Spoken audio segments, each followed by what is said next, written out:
Tila saksi si Maymay Entrata sa masayang relasyon ngayon ni Kim Chiu at Paolo Avellino.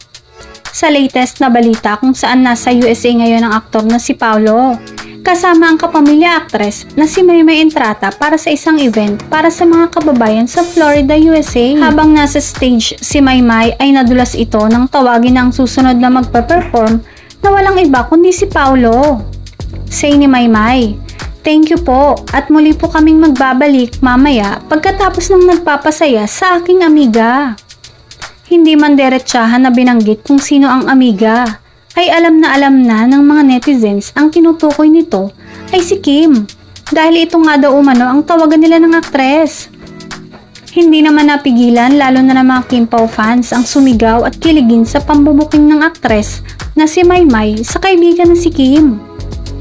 Kilalang malapit na magkaibigan sina Kim at Maymay na pareho rin na Cebuana at nagmula sa Pinoy Big Brother house.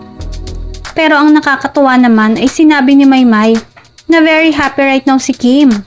Kung bakit masaya si Kim ngayon, yan ang hindi na kailangan pang itanong dahil nasagot na nga.